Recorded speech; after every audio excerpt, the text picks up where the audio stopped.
fellas, let's go. Here we go. Big play. Trips open right, 334 stretch, Z post, X stop, on two. Ready?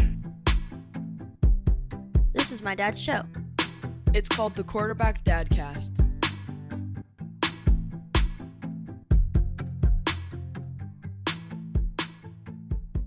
Hey everybody, it's Casey Jaycox with the Quarterback Dadcast. I want to say thanks to all of our listeners, thanks to all of our sponsors for all your support. We are continuing to enjoy this journey together, inspiring dads, but I want to take a minute now to talk about Acme Homes. You've heard me talk about them before, but I'm going to talk about them again. Bob Cumming, former college teammate, amazing leader, amazing home builder. They continue to take so much pride in the work they do, the craftsmanship, the attention to detail. Whether you're looking for a home up in Monroe, up in Sultan, up in Wenatchee, this is where they're doing their amazing things. So many people during the pandemic, as we have the ability to work from home, have decided to move out of the city to try to find homes where there's more acreage. Well, that's exactly what Bob and team at Acme Homes give you. So check out Valley Vista up in Monroe. Check out Daisy Meadows out in Sultan. And if you want to even go to Eastern Washington, check out Sienna Heights in Wenatchee. They're, again, amazing craftsmanship, amazing floor plans. You can visit them at acmehomeswa.com. And if you're interested in learning specifically about listings or mortgage opportunities, contact Jen at 425-308-8082 or Denise at 425-309-2318. So now, why are we doing a new ad? Because we want to talk about a partnership they have with Portage Bank. Kevin Jensen is one of the great lenders over there. He's the senior vice president. He's going to take care of you. And right now, if you obtain a mortgage through Portage Bank, Bob and team at Acme Homes are going to pay your $500 appraisal fee. I said that right. They're going to pay your $500 appraisal fee by buying a home through them, getting your mortgage through the folks at Portage Bank. So don't wait. Now's the time to contact Jen, contact Denise. Again, Jen's number is 425-308-8082. And again, Denise is at 425-309-2318. Visit acmehomeswa.com right now. Don't wait. Thank you again for listening to the Quarterback Dadcast. So with that, let's get right to today's episode. Well, hey everybody, it's Casey Jaycox with the Quarterback Dadcast. I'm excited to talk to our next guest, someone who shares, I believe, the passion of business development, mainly relationship development in the sales profession. We're going to talk to a gentleman by the name of Dale Dupree. But more importantly, we're going to talk about Dale Dupree, the life of his journey of growing up, life of Dale the dad, and see also where else this conversation goes. But with that further ado, Mr. Dale Dupree, welcome to the Quarterback Dadcast. Yo, man, thanks for having me on. Pretty excited to be here and talk, really, because I'm stoked about not having to sit here and tell you all the strategies around sales and everything else, and just have a super dope conversation about all things that are good. I love it. And for our audience, you gotta love that right before we were getting ready to record, Dale's child decides to turn off his laptop and delay, which is like the best thing ever. It's like, if that's not life as a dad, working from home, what's not? And he just rolled with it. Man, what a guy, Loved what a it. legend. All right, man. Well, in true quarterback dad fashion, we always start each episode with, what are you most grateful for as a father today?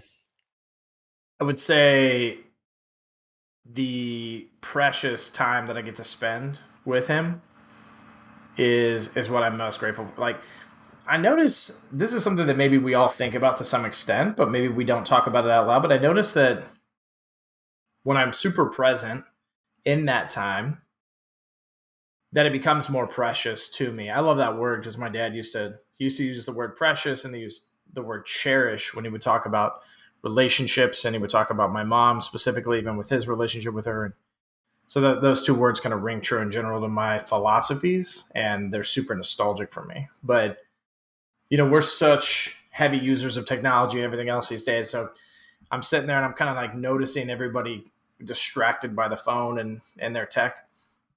And I'm watching him. Every little thing about him is beautiful. And I just think about how many people miss the small stuff. Like he's playing a video game, something happens, and he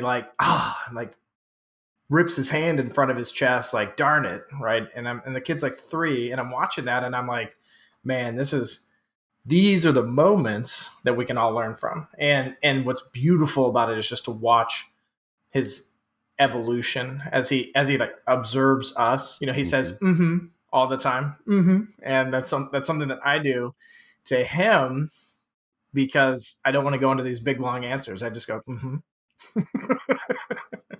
while he's still a kid because I know I'm going to have to explain so much stuff to him, right? So instead, I just go when he asks a question, yeah. So Nice. little behaviors like that. I think it's in that time. It's all these micro moments that we just constantly, in my opinion, are distracted during, so we don't get to experience them the same way that we would, 100 years ago when things like technology were unheard of, and the only thing we did was just work and go home, right, Mm-hmm. and be present. So I just said to you on accident. we're probably gonna do it multiple times now Right, right. because of that. Well, for me, man, what I'm most grateful for, I had a we my I love golf, and my son loves golf, and we played in our club championship this past weekend. So we're recording right now in August. This episode will come out in the next month or so. And my son he's on his high school golf team. COVID's been a blessing for him in terms of the amount of golf he's got to play, and it's one of those obviously outside sport. And anyway, he went from like a 17 handicap down to a 5. And played a ton. But he played one of his worst rounds in like 8 or 9 months in the club championship first round. And then the second round, he played not as good as he wanted to, but his last 9 holes were his best 9 holes. And so I was just grateful for him, the way he finished. But what I'm most grateful for, bro, is I had a dad come up to me after he played. And I didn't get to see him play because I was playing too. And he said, "Hey man, I just got to tell you, Ryder, was the most respectful kid I've had seen my son play golf with. He took a 9 on a hole, went out of bounds. You wouldn't even know he was mad. He stayed positive. He stayed neutral. It was just like, it was so fun to watch. And I was just like, damn near brought me to tears. I was like, I told my son, like, bro, I don't care if you shoot 170 or 26. The fact that the character traits you showed there those character traits are gonna help you in anything you do in life. And I was just so grateful, and it's fun I'm glad to be able to share that story with you. So Awesome, dude. I love that. Okay. Well, tell me about life in your home right now. What does it look like? It's a little intense. So we're recording this in August on the 30th, right? We've been gone from our home since July 15th. And right, technically, we're in the final spot that we're going to ride out the rest of this time. And I'll explain that in a second. But the goal is where we are. We're central to a ton of different really cool cities, really cool spots, historical spots, just general cool locations, places with some of the best food that you never get to eat, that are in the middle of nowhere, that nobody goes to because it's 7 hours from any city, that kind of thing. Like, we're really on an adventure right now, technically, if you think about it. And so we spent from the 15th of July to today kind of getting to this spot, it's called Lansing, New York, but it's about 20 minutes from Ithaca. So most people have seen The Office. Most people know who Andy Dwyer is. Most people know who Big Red is. And Cornell University is where Big Red resides, which is in Ithaca, New York, of all places, randomly in the middle of the state. So we got a cool little city that we're by. We're on Cayuga Lake, I believe is what it's called. One of the Finger Lakes, one of the 4 Finger Lakes. Wineries everywhere. I mean, this is like my wife's dream come true, quite frankly. But to get here, we hit 4 or 5 different states. We spent, sometimes only a weekend in a specific city or state, and sometimes a full week. So Trip, my 3-year-old, has been having to adapt to that. Now most people that we know have already called me like insane in general to do something like this, but with a 3-year-old, it's like, with a 3-year-old, what are you thinking?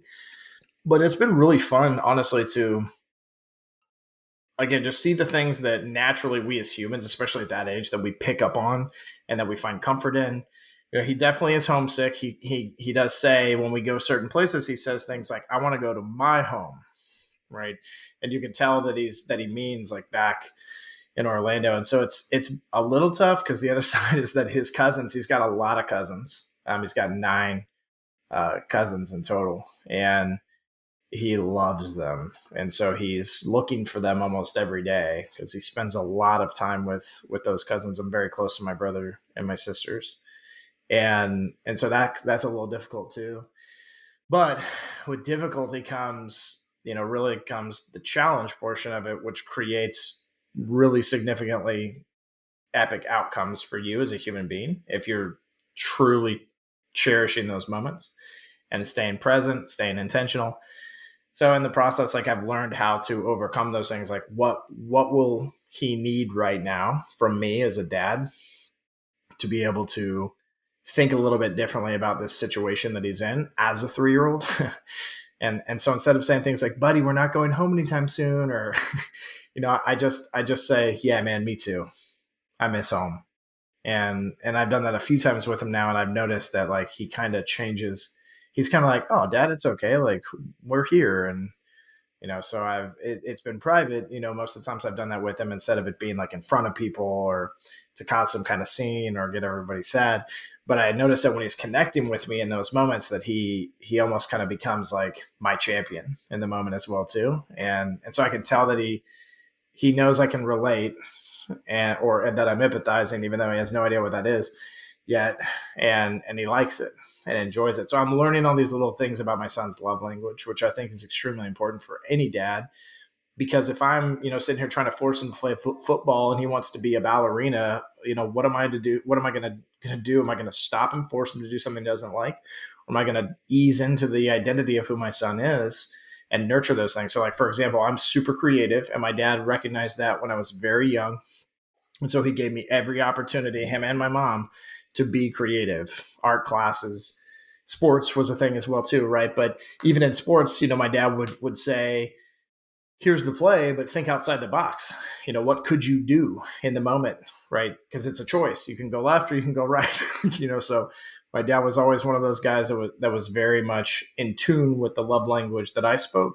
And so he knew how to handle me, knew how to be patient with me, knew how to treat me. And because of it, I didn't have a dad that beat me up. I didn't have a dad that told me I was, I needed to toughen up or, get some grit into my life. I had a dad that was just absolutely perfect and one of the most amazing humans that I've had the privilege of knowing in my lifetime, that I miss dearly because I lost him in 2016. But because of like the impact he made on me overall, he's caused me to look at myself from a completely different perspective. He's caused me to think differently about how I'm raising my son from a legacy standpoint. And again, I think at really what it all boils down to for me is the moments like I talked about earlier, just each precious moment. And so I look at this next 8 months, the whole audience has been waiting for that one, right? So July to February is how long we're going to be gone. I look at the next 6 that we have in front of us with a passion. It's a fiery one too. Man, I'm excited about every weekend that I get all the access to him, and these couple days on Thursdays and Fridays that I've taken off in all these different months in order to be with him, go down to the lake, have some fun, chase a deer in the woods with a knife like Rambo, and, do stupid stuff as well too. Obviously it's a factor in my life in general, but I'm looking at it from that perspective, not oh my God, we got 6 more months of this. I'm grateful for the adversity and inside of what it is that we're doing, because I believe that that's the stuff that sharpens us and makes us better, not just as humans or as salespeople or as leaders, but as dads. And I think that like being a dad, if you're a good dad, that stuff will play out everywhere. The office dad, the the guy, the bartender that you go see all the time that thinks like, oh, Dale's here, I can say a few things that I normally don't get to say, and he'll listen to me. And so I feel like that comes out in us. And so the more I can lean into it, I know that it's not just for my son, but it's also for the community around us as well too, that will also raise him to an extent just the same, right? We could keep going on this topic if I'm not careful here as my brain twists and turns down all these different roads. But I think, again, it comes back to how do we embrace what's happening inside of our lives. It's my choice to be here on this road trip doing the things that we're doing and getting to show him things like Niagara Falls and the Steelers, the Pittsburgh Steelers, and like what not to root for if you are ever like going, toward the NFL way, right? So anyway, so I digress. I think the home life, though, as a summary, is freaking amazing right now because of that. Like there's its trials and there's tribulations in the process, but I couldn't be happier right now with what's happening. Awesome. All right, I got to unpack some of that. So talk about this road trip. What's the why behind it? Cool. My wife and I We just love to travel. Like 2012, I want to say was our first trip. It was, yep, 2012 was to Italy. We did the whole country in like 14 days, 15 days, something ridiculous. And I mean, it was like city after city. Some days it was 3 cities in a row, and I mean, it was awesome, absolute blast. And we got the travel bug. And from there on, 2012 on, in my sales career, I just was killing it, dude. I was making very high six figures, and we were very young. We were living within our means because we were super budgeted and super broke at one time. Just the story for most people, right? I find a lot of people share that story of nothing to some extent to something, no matter what that looks like. But being on the road and traveling again was just something we've been itching for. And really, like this whole COVID thing, having to sit in the house for so long. We're in Florida, so it's not the Wild West like people portray it to be, but we could definitely go like drive the car with the windows down, like in our neighborhood through a couple cities. I mean, there wasn't anybody stopping you. So we got out of the house, right? But man, I mean, anybody listening to this right now, like we've all been through the same thing. It's very lonely just sitting at home all day and doing Zooms and podcasts, and it's not fun. So we thought, let's get in the car, let's hit the road, let's see our friends all over the state, all over the country, the states, and just have a good time because we used to travel 4 to 8 weeks a year, right? Every year, no matter what, right? So imagine taking a couple months off every year and then having an entire year and some change where you didn't do any traveling. So we're just making up for it. Love it. I want to go back to what was it like? And you touched on it briefly about your dad, and he sound like an amazing man. Again, sorry for the loss. I my dad is in his late stages of life and is not healthy at all. But talk to me about what was life like growing up, brothers, sisters, and then maybe just talk a little bit more about the impact your parents had on you. That now the lessons you learned from them and how you're going to raise Trip. Yeah, no doubt. So two siblings that were sisters, one sibling that was a brother. I was technically the oldest middle child. It's a weird thing to say, right? And so me and my sister kind of shared rank when I got to a certain age of like just being the oldest, one male, one female. It was good for decisions. Your both perspectives. And my dad specifically taught us that the most important thing was each other, our siblings. There's a lot of reasons for that. Some that are extremely personal to him.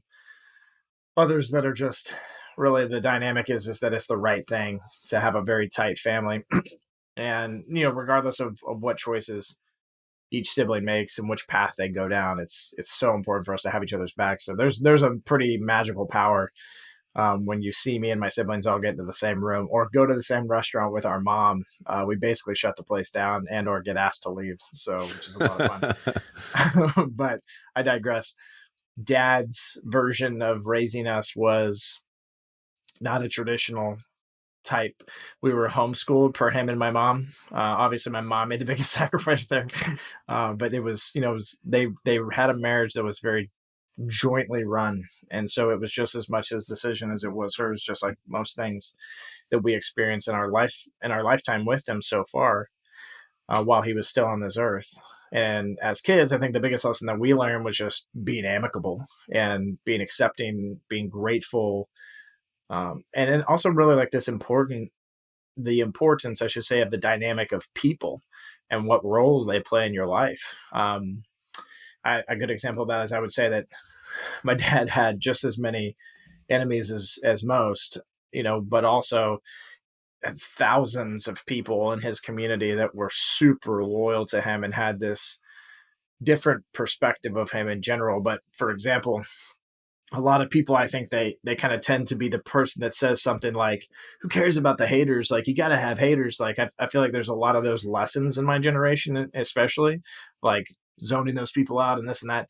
I watched my dad my whole life. When I started hearing that kind of stuff, I thought, what is that about? Because my dad's whole life was riddled in forgiveness. The people that would hate on him, be working for him, tell people he was the worst boss ever, they'd be coming back 2 years later asking for a job again. And my dad wasn't like, get out of here. I heard the things you said, and I remember how you treated me. My dad would simply tell them, hey, well, can can we rectify everything that happened? And then that person would be expecting him to ask for an apology from them. And my dad would literally say, so I tell you, I'm sorry for any shortcomings that I had as your boss, and also for, harboring some anger and angst towards you after you left my company. And I hope you can forgive me. And then people across the table will be sitting there like, did that just happen? Like almost speechless. Like, what am I supposed to say to that? So that was the man that raised me, is that Love this that. guy that could bust your freaking skull open. I mean, he was a big dude, football player, had scholarships. He was going pro. He blew his knees out, had a surgery that screwed him up, right? Or else that would be his life right now, Hmm. literally, right? So, and he became this, from that version of him to this guy that just unconditionally loved. And that was my upbringing, man. That's awesome. Unconditional love at 100% capacity and like on full speed all the time. What I love about that story speaks to me because one of the best pieces of advice I got in my life is you can be right or get what you want. Mm. And my definition of leadership, I think it's also my definition of how I define like great relationships in business or outside of life is humility plus vulnerability equals leadership or equals relationship. I mean, your dad obviously humble enough to say, sorry. Did he need to say sorry? I don't know, but he was seemed like he was genuine about it, authentic about it. And you disarm people when you be the first person to go first or say something first, and you just get in like that example. The person's like, "Wait a minute, what just happened?" I love that. Um, how about mom? Talk about mom. Mom is a queen, bro. She always will be. And I think the beauty about of that is, like, I was a terrible son at one point, absolutely just a terrible son. I got a few hormones in me and just like flipped a switch that mom was out to get me or whatever the case. Now the other side of the coin of that, it is like from the perspective of me being nice to myself in that statement. I would say my mom and I were opposites. My dad and I were the same dude. And because of that, we kind of knew how to treat each other, right? And especially when I got older and I worked for him, I cherished those times the most because it was just simple. It was very simple. Because when I started getting other bosses after he sold his business, it was like, God, I wish I could go back to the simple days of my dad. I should mention, just in case he ever hears this, because I don't want him to ever hear one of these episodes of me recording a podcast and not mentioning it, but Rich Johnson, another amazing dad.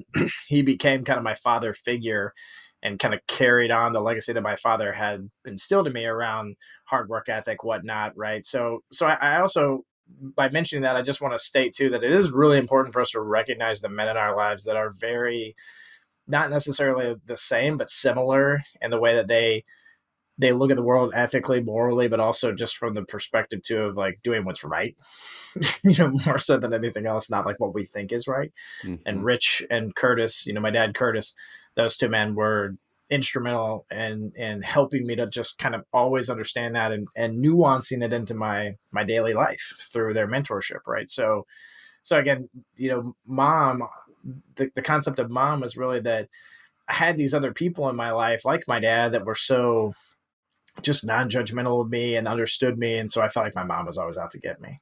The light switched when I turned like 21 ish and got married. That's when it really flipped. But like at 18 or so, I started, as I was like really falling in love with my wife, I started to notice, man, this is what my dad feels for my mom.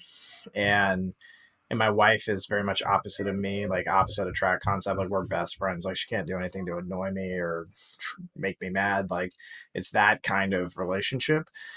But I recognized the beauty of that suddenly. It was like, my mom is my opposite too. Like, how do I not get along with my mom very well? As on top of it, so the relationship kind of reformed around that young adult time frame. And I'm 35 now, and, I just talked to my mom yesterday, and the words "I miss you" mean so much more when you have a relationship that you're super intentional about. Hmm. And even, "I love you," right, is so much different. But it's the emotional context of how they're delivered that really, it hits different. And that encompasses my upbringing even better. Talking about my dad earlier and now talking about my mom, is that my mom and dad taught us that there's always emotional context inside of the context, and to always try to tap into that in the way that we communicate with other people, especially because words should have meaning and they should move mountains. Those are the things that my parents really taught us. They shouldn't be a whisper that carries into a valley that people have a hard time understanding. It should literally move the ground when you speak. So the things that we would say in interactions with people inspired by people like my mom being ultra blunt with me and me not getting that right, because I'm like, that's not how I am, that's not what I like, right? It set in when I got older and recognized it wasn't bluntness, it was love, number one, Mm-hmm. more than anything, and also that it was in context with emotions. It went beyond love.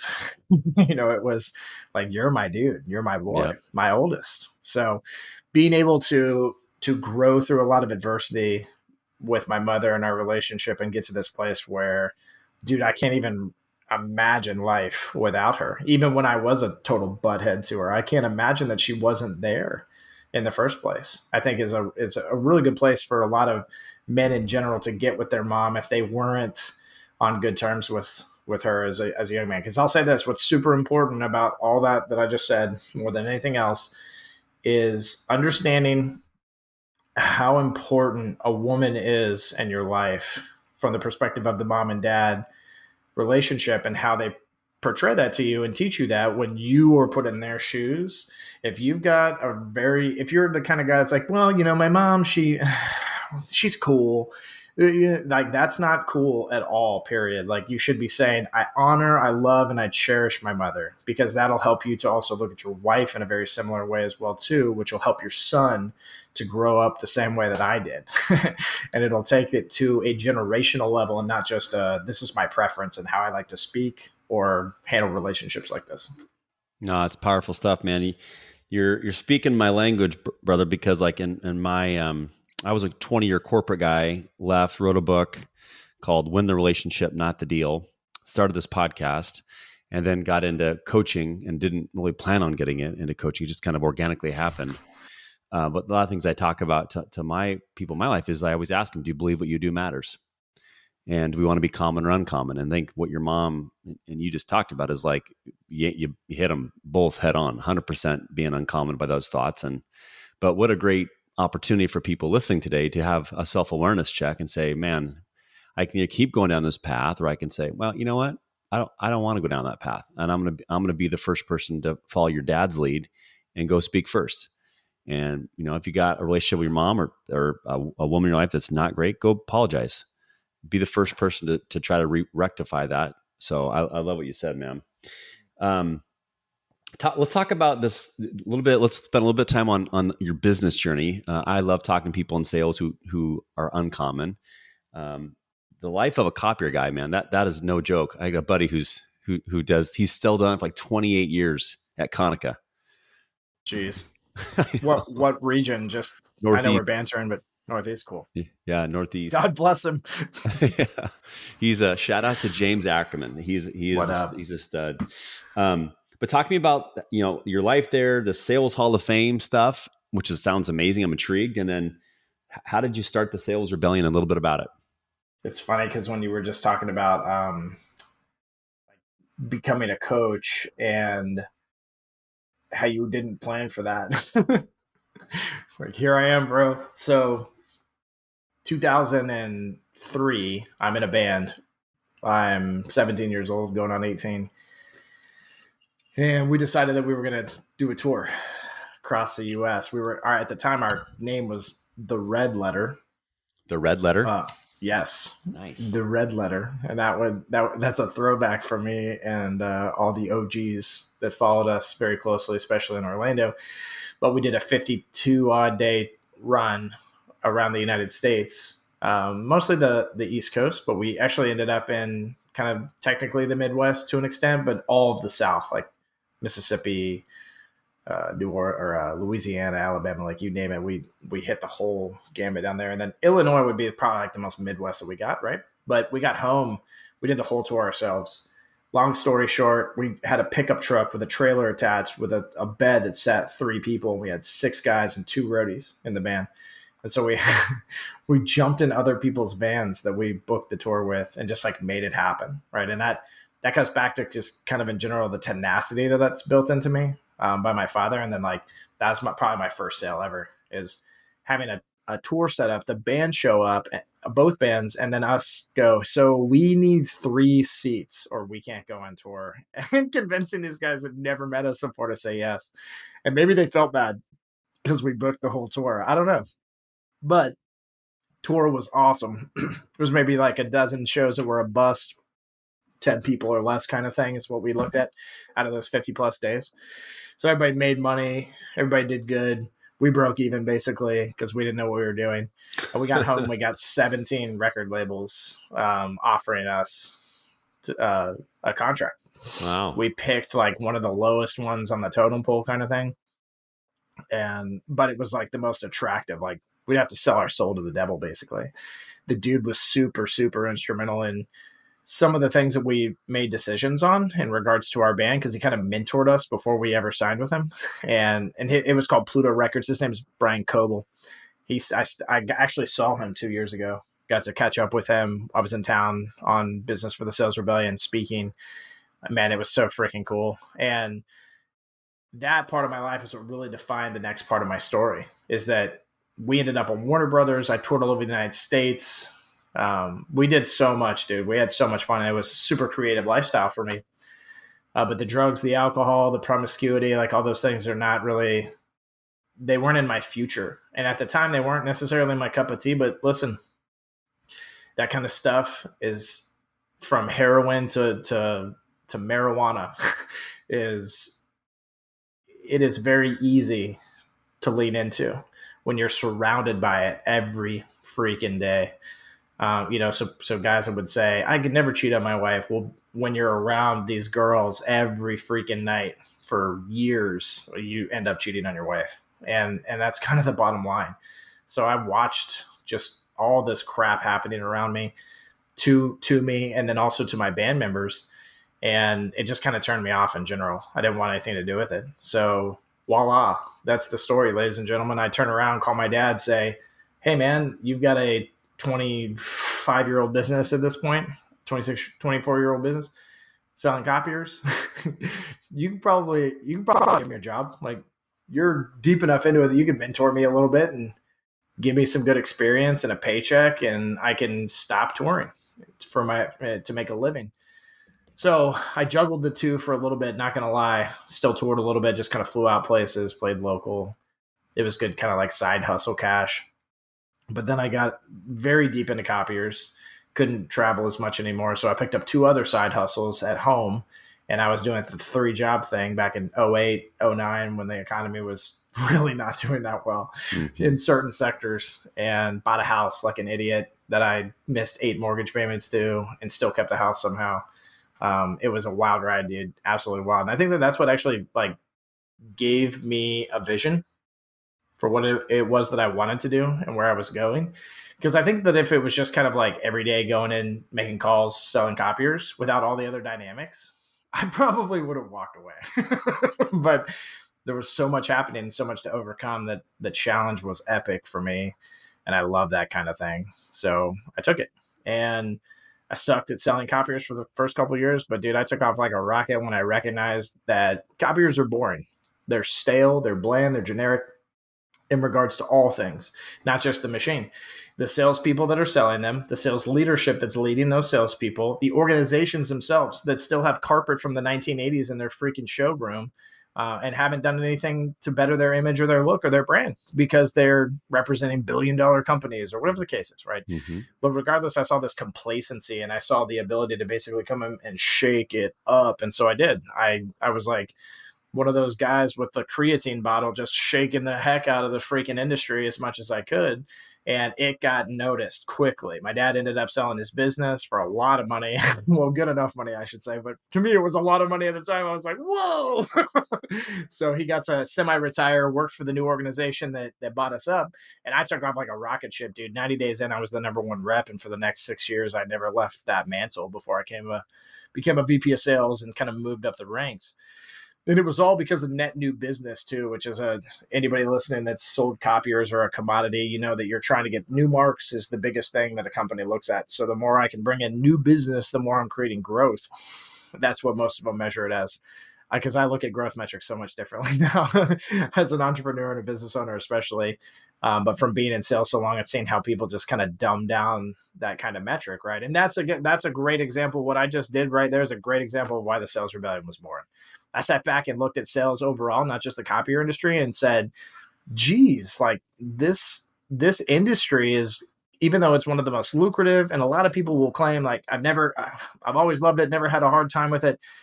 It's like 90% of that is or 10% of that is the population in sales, and 90% are the rest that are looking for hope, that are looking for change, that are looking for something different.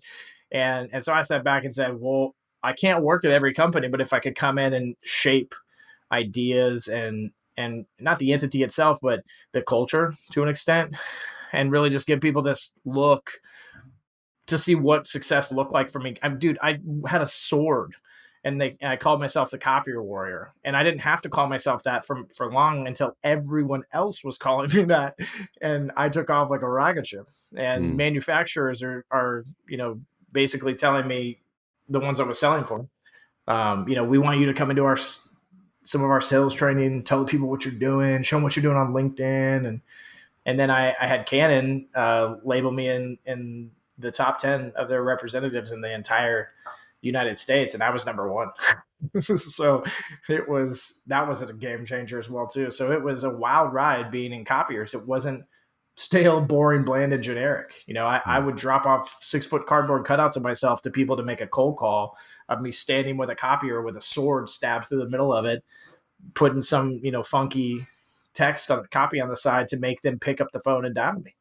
And just crazy stuff like that, right? So that led to, again, like just me stopping everything and saying, I'm gonna go and do this in every industry that'll let me come in and serve them. Ah, that's awesome.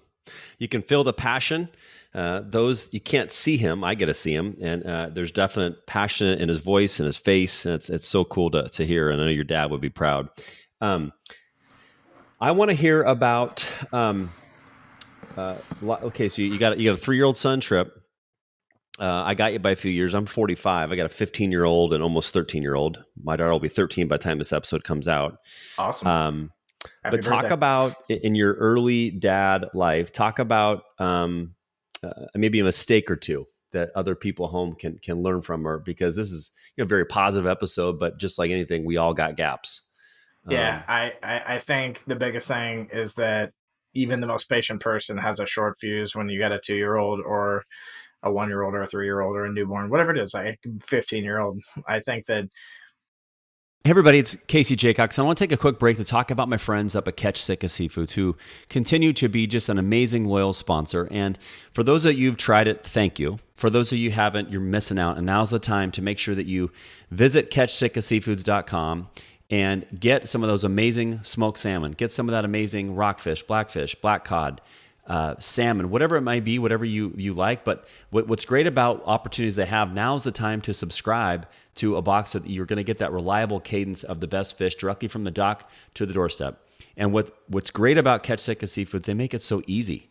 So those that maybe aren't the best chefs at home, doesn't matter. They're going to give you this beautiful, nice laminated recipe card that tells you exactly how long to cook it, whether you're going to barbecue, you're going to bake, you're going to fry, whatever the way you want to do it, they're going to make it easy. So please visit them today, catchsitkaseafoods.com. Sign up for a subscription so that you're going to get the best fish delivered directly to your door. You won't regret it. And just like my daughter Riley says, Dad, I don't even like fish. And she does now because of my friends up at Catch Sitka Seafood. So with that, let's get right back to today's episode. Again, like even the person in us that wants to be the peacemaker, the tone setter, we kind of throw that person out the window and lose our cool a little bit. Sometimes we do it in unique ways, like silence, right? We get quieter, which is super dangerous in general. Some of us lash out and raise our voice or get stern. And I think that the one thing that I learned in all of that is that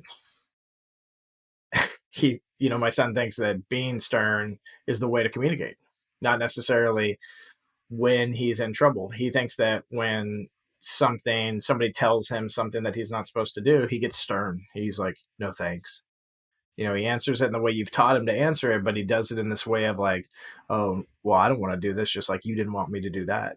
So he's only 3, right? He's only 3. He's been doing this for quite some time now, though, and I recognize that. I sit back and I say, well, this is from like raising your voice and getting stern, and again, it's in my head, it's not anything that's traumatic necessarily, but it's made me think like insane amounts, like that when he says something or he's like, mommy, mommy, mommy, and she says to him, hey dude, like just once, and then be patient. Like, and dad wants to step in and be like, get off your mom, bro. That's my girl. You gotta respect your mom. Like instead I'll walk over to him and just whisper in his ear, are you allowed to do that? Are you allowed to keep saying that? Just a whole different approach, lots of questions. I went from like making statements, you may not do this, to, do you think that it's okay that you're doing this? Do you think that it's okay? You think it's a good thing? And you see his little brain work, and so trying to create a tie-in from the emotional side to the intelligence side for him at a younger age, because I can tell that like what we're really nurturing is just the emotional side more than anything, and not in a good way necessarily. So the more we can get him to kind of start critically thinking at a young age about consequences, about truth, and what is and what isn't, then he'll have a different response when he becomes 13 and all the testosterone pumps into him and he starts growing a beard and I got to walk around with a gift or a birth certificate at all the baseball games. That kind of stuff. He'll be critically thinking about that. Why is this happening? Oh, because of this, and that. So I think that that's a huge piece of the puzzle. What my dad actually taught me, it's one of those things, like if he was here and listening to this right now, he'd go, yeah, dude, literally taught you that your whole life, but you weren't listening when I was telling you to do it, as you got older. Well, here I am, like reflecting on it, I can see it, right, more than anything. But it's that old adage of like, I don't want to become my father. Like, I freaking do. And I hope that he feels the same way. And I think if we took that attitude into all the things that we are developing with our kids specifically in those relationships, what we're nurturing, instead of just like, God, I hope he doesn't like me. If instead we're like, I want him to know my legacy, to know his grandfather's legacy, to know his great grandfather's legacy, even, and to understand that he comes from a line of very, very empathetic, compassionate, awesome dudes. That's what I'm trying to live up to as well. And so if I can start that at a young age, then to me, like, it kind of takes that failure that I've had of like snapping and just being quick to judgment or to be frustrated, instead really truly practicing patience. This goes beyond patience, dude, right? Like this is like Buddhist monk Zen stuff, right? Like it's this identity of tying even back in our entire conversation of me saying the moments, those precious moments that I get of time, that if I'm intentional inside of each second, that if I'm really listening, I'll be motivated differently in regards to the outcome, instead of just saying like, well, you can't do this in my head, instead saying, why does he think he can do this? And approaching it differently. So that's where the failure is, and that's where I believe my success will rise higher. Tell me how you stay self-aware when that impatient side of Dale comes out, because I relate to you. That's my gap, patience. I have to be super self-aware, but like, tell me what comes to mind, or how do you like get back on track? So this is a great question, because no one ever asked this one, but I have an answer. And I think this one's tough because I tap into places that most people would not like to go. I think about my trauma as a child, the things that I went through specifically that almost created massive amounts of chaos in my life in general. If it wasn't really, I give all the glory to God for bringing me out of those things and not having a ton of baggage or having to take pills every day for what happened to me. And none of it had anything to do with my parents. It was communities. It was people taking advantage of me. It was getting bullied. There was a lot of stuff to it, right? But if I'm in that moment with him, so frustrated, like chopping something up, and for 4 minutes in the kitchen, and for 4 minutes hearing his mom just like trying to calm him down or reprimand him, instead of like slamming down the knife, I start to think like, don't forget what used to, like when you were innocent and in situations that could have bad outcomes, that you would have greatly appreciated people telling you more about what's going on, why you need to think this way, and having more of a servant leadership mindset in the way you reprimand him than anything else. So I like, it's probably bad for my mental health to some capacity to like be living in these dark places sometimes, but I really do truly want a different outcome for him. And so I tap into my mindset is to tap into those failures and say, don't forget, you want to make sure that you do what you can without controlling the outcome. You put in what work you need to put in order to influence the outcome to be different for him than it was for you. And that's just where you go. You're still going to make mistakes, right? Mm-hmm. Probably 1 out of 10, I still trap and then stop myself and go, Yeah.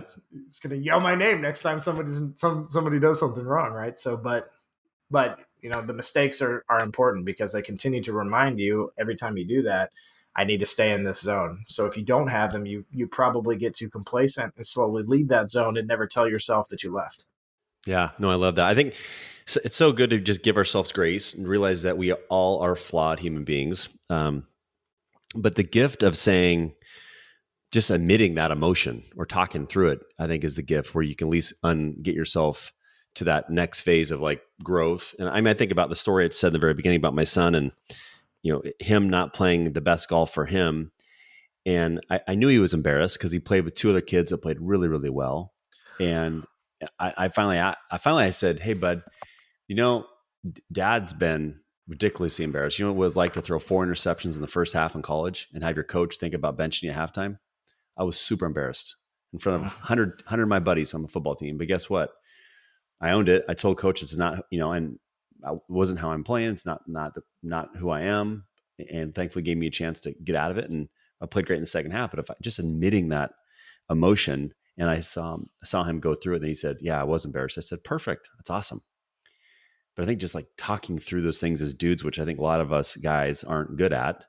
And that's one of my goals of this podcast, just to get dads to open up about teaching our kids these, emotional intelligence parts of our game that no matter what you do at sales or doctor, relationship building is everything in life, I believe. Okay. Right. So, okay. I want to go into, as you think about, before we go into some fun lightning round. So I got to give shout out to Uncle Rico, keep the streak alive. So as a former college quarterback, I got to mention Uncle Rico, and I could throw the ball over that damn mountain right there, just to say it, right? But the goal is not about football. This podcast is about helping dads become better leaders of their home, their huddle, their wherever they are, just improving better leadership for dads. So as we think about what we talked about today, Dale, tell me in the audience, like, what are 2 or 3 actionable things people can be thinking about, dads specifically, to be that ultimate leader of their household? What comes to mind? Yeah, I think to sum up everything in one word, it's to be vulnerable. Really, if you were to look at every single little lesson that I learned and that I'm teaching my son as well too, is to be vulnerable. And so like I struggle with depression.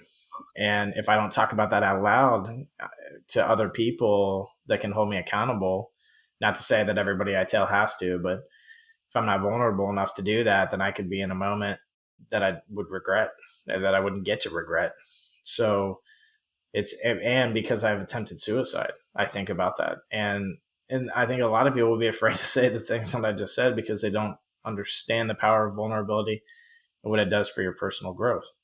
Because I can also I can have someone come to me, and this again, I attribute all this to God more than Dale, but someone can come to me and say, "Hey man, I feel this way and this way about you, and I think you need to work on changing those things." And instead of being defensive or thinking, "I don't know what you're talking about," or "I want a second opinion," that I can be vulnerable to criticism just as much as I can to myself in situations that I've been in, and or a situation that I am in at some point, whether that's with my son, with another human.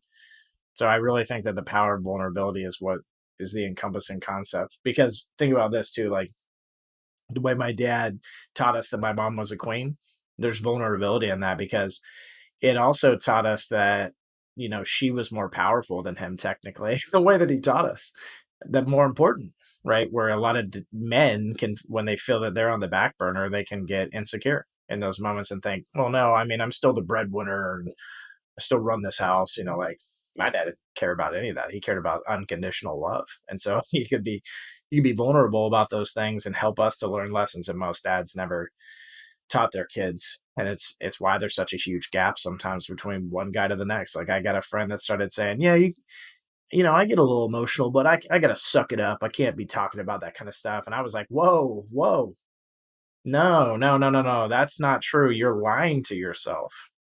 So anybody listening right now that has a problem with vulnerability or feels that in general, the things that I'm saying are resonating to some extent. Because again, there's the stereotypes of guys. You just mentioned it. Like guys have a hard time talking about these things. And that's to me a stereotype. We're probably the best at one point in past generations.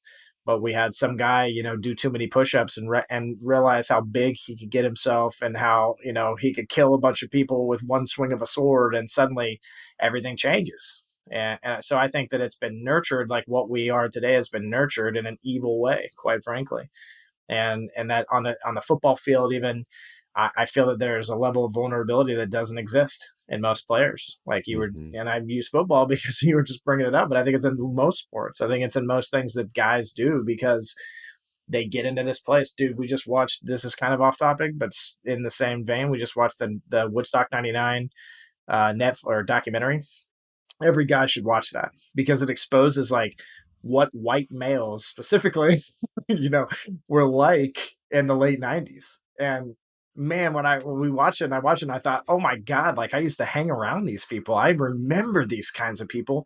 And that's the generation that we're in, number one, and also the generation that is raising the future of everything. Like my son will hang out with their kids.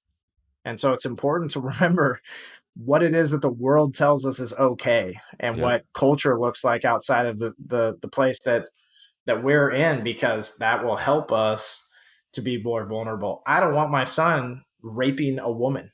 I don't want that. And so there will be conversations in my house about that type of act and activity and why it's wrong, instead of just assuming that he's going to learn that at some point, that this is what sex is and it's consensual. Like he's going to learn things that most dads don't teach their kids, just like my dad did with me when and even when I was in my late 20s and I had something happen between me and my personal life. My wife was affected. A lot of people were affected. My dad vulnerably sat with me and told me things that I don't even think most of my family, my mom is probably the only person that knows, because it related to me and it helped me to learn in those moments. But it was super intense. And I can only imagine that he had a really hard time telling me those things. Mm. Right. But it was so important. So guys, be vulnerable. Seriously, in all things. It's okay to cry. It's okay to do things that might feel a little feminine sometimes when you're with your girls, even with your boys. It think outside the box of what it is that you're doing with these kids and what you're raising them to be, that the influence is you. No matter what. It's not what the world will try to make you think is influencing those things. It is you, no matter what, is your actions, is your decisions, is your choices. And so the more vulnerable you can be, the more your kids will truly learn who you are at your core. Mm. Love that, man. Vulnerability is something I'm super passionate about. And my kids, if you ask them right now, they say, man, Dad, why do you cry in all these movies? I'm like, you give me a good episode of Punky Brewster, maybe the Golden Girls, I'll tear up. Besides vulnerability, any other actionable tasks that come to mind for dads to be that ultimate leader? Be present, dads. I think that's another huge piece of the puzzle that just most of them are not. Be present, but don't just be present as a dad. You like I was saying earlier, the dad part, like if I can be the best dad, then I'll be a better human. And I tie that back into most things. So like if I can be the best husband, then I'll be a better human. And if I can be the best friend to someone, I'll be a better human. So that intentional concept, that I mean really just that tied with the vulnerability piece, Mm-hmm. it just creates a whole different outcome for many that are sitting back and thinking like, well, that sounds basic, or I could never do that. Even just try it. Try it in everything that you're doing, and you'll see those outcomes. Well, what I love you just said. So you're obviously a curious guy. I love curiosity. I've had people tell me that's one of my secret powers. I don't know if I believe it or not, because I don't know if we have these powers. It feels weird to say that, but like, I love asking questions. I love learning. I love teaching. And I teach what's called, that I got taught in my business career, called a TED-based questioning framework. Tell me, explain, describe. And that's ridiculously simple. But when you make people try to do it, it's super hard. And it's not first level. It's the second, third, fourth level TED-based question. And I think as a dad, I get my kids to talk about so much, because if I ask crappy questions, they're going to give me crappy answers. If I ask thought-provoking questions, and you already achieve my personal goal of every conversation I want to have, and I want to hear it from whatever I do. Hopefully my kids get older, they're going to start saying it. But those two words are a great question, because you make people think. And when you make people think, it'd be uncommon. And as dads, to be those ultimate leaders, we want to be uncommon. We want to teach our kids that these things that Dale talked about: vulnerability, being present. Being present means put your phone down at the dinner table. Being present means if you're going to go do a date with your son or daughter, put your phone away. No one's that important unless you're a 911 operator, because other than that, we're not that important. All right, man. I feel like you've dropped some other stuff. I feel like we could be talking forever, but I gotta get us to the lightning round. Let's do it, baby. Are you ready? Okay. Now your goal here is to answer these questions as succinctly, as quickly as we can. You're going to get inside the mind of a washed up college quarterback turned weirdo. Are you ready? I'm pretty freaking ready, bro. Let's go. All right. If I was to go to your house right now, what are you cooking me? Technically, it would be a burger or a taco, because those are my two favorite. But because you're a football player, I'm cooking you spaghetti, bro. Spaghetti. Lots of carbs. Okay. I love it. If you're going to go on vacation right now, where are we going? Hence, Dude, we're going together. 100%. We're going to Bora Bora, bro, in the Tahiti Islands. We're staying at the Four Seasons and hut above the water, and it's going to be romantic. I can't wait. Have you been? Yes. Favorite trip I ever took, dude. Highly recommend. 10 That's out on of my list. Out of 9 stars. Wow. That's on my list. Last book you read? I'm actually reading it right now, and it's called 1000 Moments, I think is what it's called. It's Chad Johnson, not Chad Johnson. Oh my gosh. He's an old musician that I used to tour with. I think it's called 1000 Moments. Yeah, 1000 Moments. Okay. Epic read. Everybody should check it out. Okay. If you and I were going to start a band, what instrument am I going to play? No, you're a drummer. Sweet. I don't even have to think twice about that. Love it. I don't have that really haircut, but I do play acoustic, self-taught guitar. You play guitar? Yeah. Cool. Self-taught. Love a jam session. If I was to open up your phone and play the last 3 songs, what songs am I hearing? You're gonna hear a hip hop song for sure. You're gonna hear something like super chill and vibey, without any lyrics. That's like, it's gonna have more like of a house music feel, but lo-fi version, like a metalhead's version, as we said. And then you're gonna find something that you can bang your head to really hard. I have a pretty diverse amount of music that runs through my veins through my Spotify. So love it, love it. Favorite comedy movie? What About Bob? Last movie you cried in? Suicide Squad. All right. Dude, you can make me cry with any movie, bro. There we go. If you were to be doing anything else besides a sales rebellion, what would you be doing? Man, I'd be spending all of the time, every single freaking second, with my wife and my son. Good answer. And if there was a book to be written about your life so far, what would the title be? This dude is weird. I love it. Maybe I'll be part 2 of that, because I got to screw this myself. The lightning round is over. You've made it unscathed. Dale, it's been an honor speaking to you. I want to say a huge shout out to all of our sponsors for supporting us. I want to say a shout out to all the dads out there who continue to listen and just show up vulnerable, looking to learn, looking to grow, looking to learn, take something from an episode, a conversation that we have. Right now, we aren't the biggest podcast, but we've been going on for 2 years, which is hard to believe. We're over 100 episodes in, and I just want to say thank you to everybody who continues to support us. But with that, Dale, I want to say thanks again, man, for your time. This episode's in the books, buddy. Best luck to Cheers, you. bro. Appreciate you, man. All right.